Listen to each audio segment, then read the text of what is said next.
sanity. These are departments that were created to address race, ethnicity, class, gender, all of these things. Why wouldn't you give it to that department? Why not? How can you close it? How can you close it? And for what purpose? Because they're parading the brown people up there to oppose it. Have you noticed that they're parading them today? They're parading them up here.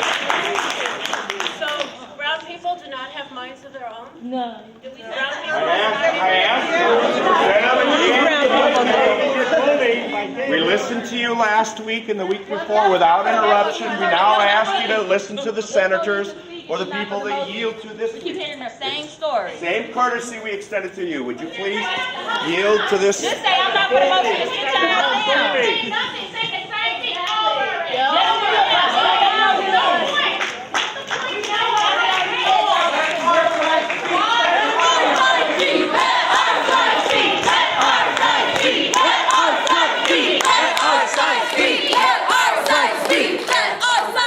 Why would you oppose ethnic studies classes, teaching classes on ethnic studies? That's the only question. Or the GE requirement. Why would you oppose? That's the only question. Because we've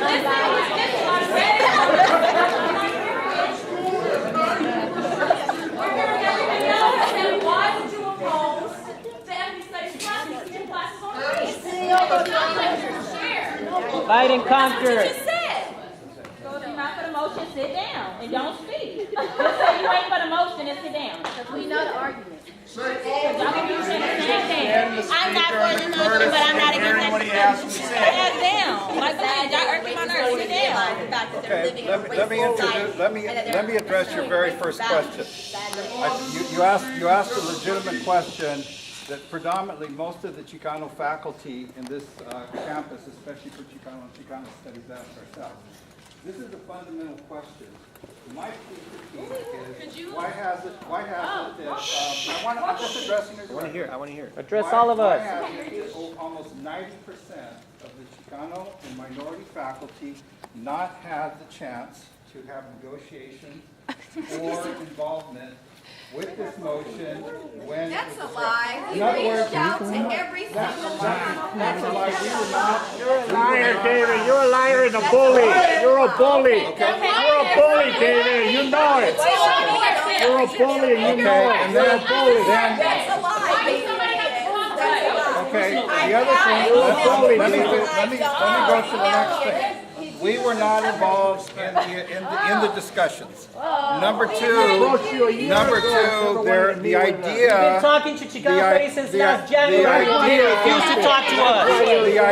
The idea that ethnics. Why should somebody have to come to you and address you? Somebody should have to come to you and tell you, support this. The idea that ethnic studies is going to open up during semester conversion and fall apart is a fundamental lie. We are not going anywhere. 39 majors is falling apart. Chicano studies is not going apart. Number two, the other thing is, as you can see, the faculty has worked really hard in terms of having diversity. Well, I guess about as much as you do, so we can talk together. The concept of diversity in terms of PE has been well vetted. There's a reason for it. We've been discussing it for a number of years since I've been here. And the other thing is, there are a lot of minority faculty. And if we look at the letter of the law of the civil rights movement, women and we're going there. Women and minorities are equal in the law. In other words, women teaching GE diversity classes have as much legitimacy. We kind of forget that women were equal to the law in terms of the civil rights era. So teachers doing this. Okay, are you for the motion or not? If you're not, just sit down. Number three. And he was Dr. Acuña's student, and he's going to be here tonight. Another point. departments, Chicano Studies, Asian Studies, Pan-African Studies, and others, Okay, thank you for speaking. simply You're not for the could motion. not Just sit down. handle the GE. One of the best things that's happened at this campus is we now have 24,000 students. The population has increased by 1/3. We would bottleneck the entire GE graduation process. That's Our an institutional, department- systemic Our problem. department would basically turn into a GE service program because we could not teach physically the 200-300. They just don't want to classes. teach. Number two. So we see this in terms of where this is going. This is not an issue about diversity. It's not an issue about somehow minority departments are going anywhere. We I never would said they also were going anywhere. encourage That's a you fallacious to argument. also listen to history. There's a few of my students here. History. And I tell you, and I tell all my students, I tell all my students, and they'll verify this, never universalize racism. Not all Euro-Americans are racist. Who's saying that? Nobody's even talking about that. No, we're getting that this. Yeah, you're pulling tricks out of your head now, bro. We deserve to be in there. We deserve to be in the canon. Our stories deserve to be told. We are. We have next year. We learn Western ideas about science. We're asking for one goddamn class. The issue here is this. He's right. I Going agree back with to this the brother. end. You should never No, you know what? I agree with this brother. We should never universalize racism, but it's a thing called the education system, which universalizes racism. I'm gonna give you an example. I'm one of the few people up in here who got a PhD and a GED. Let me follow up No, on I'm gonna one give you an point. example. I'm one of the few people Let me up in follow here up on one who got a PhD and a GED, but I had to take a high school civics course, right? They want you to know about Thomas Jefferson. They want you to know about all that stuff. So anything that is seen as anti to what they talking about, they talking about universalized racism. Who up in here? All these educated people, especially these folks up here who talk about universalized racism. Who's Lewis Latimer? Who's Lewis Latimer? Who's Lewis Latimer? Can somebody tell me who Lewis Latimer is? Who's Elijah McCoy? Lewis Latimer is the black man who created the light bulb filament, the important part, right? The part that light up. The working part, right? But you know about Thomas Alva Edison though, right? Right. But you know about that though, right? So that's a really great example. Now, I mind you, all of these folks over here got PhDs, right? They can tell you. All these folks. Now remember, if you got a PhD, educationally speaking, you are less than 1% of the population in a country of about 315, my numbers been a million people. But could none of these folks over here with the doctors tell you who Lewis Latimer was? Now think about that. None of these folks over here with the doctorates could tell you who Elijah McCoy is, right? That's crazy. But they got the doctorates, but they can't tell you who Elijah McCoy is, who Benjamin Banneker is, who Lewis Latimer is. But you don't need to have one course. They need this as much as you do. They sure do. Say that. I'm disgusted. Chairman, I know you knew who Lewis Latimer was, though. I'm not going to engage you in I know debate. you did, though. That one is on our Senator side. Porter has the As floor. white as you is, I know you knew who he was. So I would like to make a substitute motion. And what I think is, it's not an issue about, I mean, for some it is, but it's really about the education, the outcomes, and learning about understanding different races. You have to make the motion. Yeah. We want you to vote. Remember that your vote should be indicative of what's best for the future of the students that prepare in Cal State LA for the real world. We come here to prepare for the real world. The real world is this. It's these issues. It's what we have to live through every day. And we, the students, encourage academic senators to vote in favor of this motion. Having ethnic studies as a general education requirement will provide value not only to the students who experience these courses, but also to society at large. Vote in favor of the students. It takes two sides of a story to truly develop a critical mind. When you vote, please remember to leave any personal biases aside. Don't vote based on hearsay.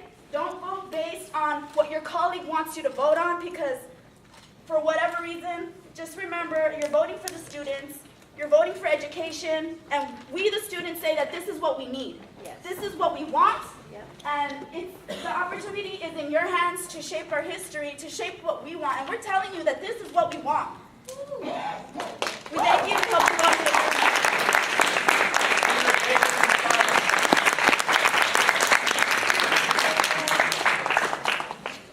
Quickly, because we only have a few more minutes, and we all want this process to move forward. It's important to all of us.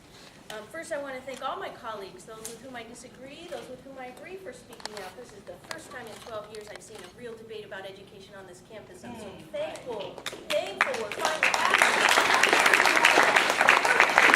having debates about education on this campus. There are so many things I want to say. I'm going to have to rush through it and cut myself short. Louder. First of all, I want to just counter some of the misconceptions that have been put out there. We've reached out to Chicano Studies many times, and they have consistently rejected any attempt that we have made to work with them. They have no desire to work with us. Chicano Studies is the best funded of all the ethnic studies programs. Oh, no wonder. Twice as many faculty as any other ethnic studies program. Makes sense now. So PAS has almost no faculty. LAS has no single one person. We don't even have one whole person in Latin. Wow. Okay, Chicano Studies has 5 or 6 full-time people. So it's easy for them to dismiss. And a lot of part-timers that can fire at will.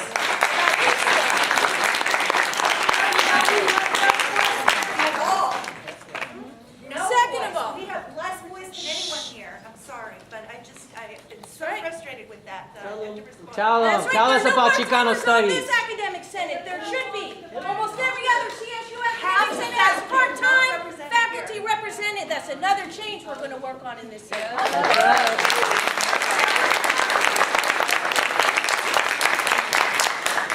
When we say, okay, students have to take a requirement in English, no one worries about the resources that are going to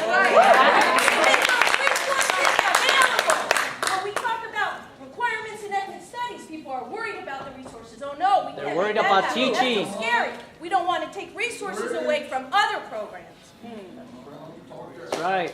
Learning outcomes, as passed in the GE, is not enough. That's not sufficient. Why? Because the committee that has allowed classes comparing Greek and Roman society to count as diversity is going to be the same committee that is going to be...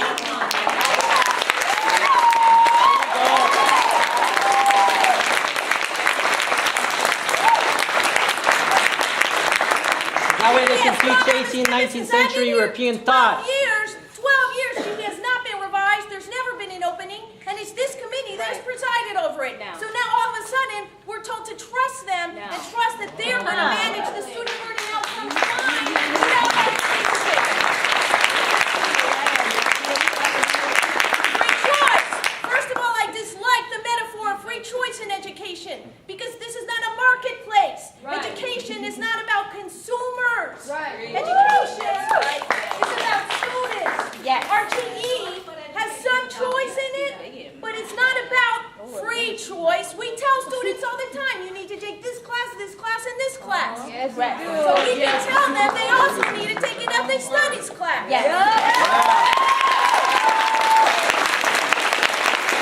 Same as Chicano Studies.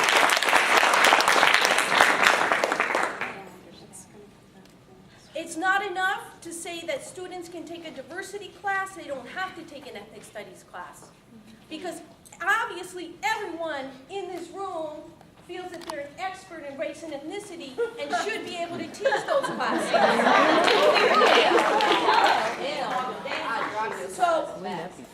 So we really believe in the expertise of faculty in ethnic studies departments, and we believe that expertise should be recognized. Just like we recognize the expertise of biologists to teach biology classes. Of English professors to teach composition. Great, I can teach composition in my classes. I don't want to claim that GE requirement in English. Right. I teach evolution in my classes. I'm not going to claim that I should get a GE requirement in biology. Right. Ethnic studies faculty have expertise in this area, and that expertise needs to be recognized across the university. Yes. We have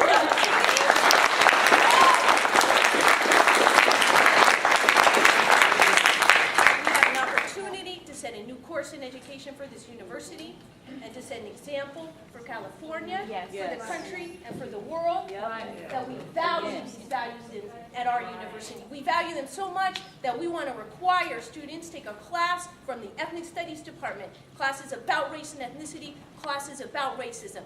Now I want to put my hand out to my Chicano Studies colleagues. I have always struggled to work with you, and I'm tired of having your backs turned to me. That's right. Like now? Calls not returned. I'm putting my hand out. We want to work with you. Right, come on.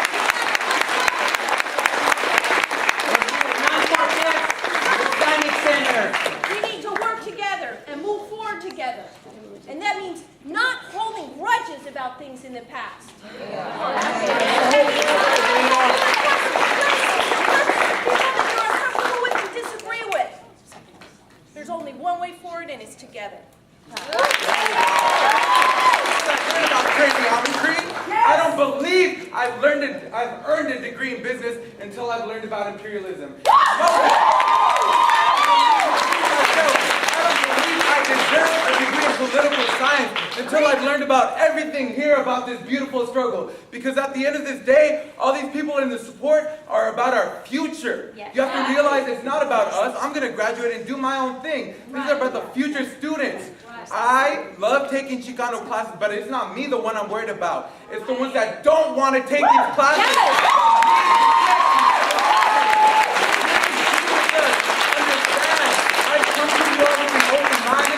I've spoken up, but now come to us with an open mind. Realize that us, the products of Cal State LA, know what we're talking about. And we know what we say when we understand what our process should be when we graduate. If I'm telling you all, if I'm telling the faculty, people with PhDs, that I don't deserve the proper education until I've taken ethnic studies, please pay attention. It's for love. It's for love.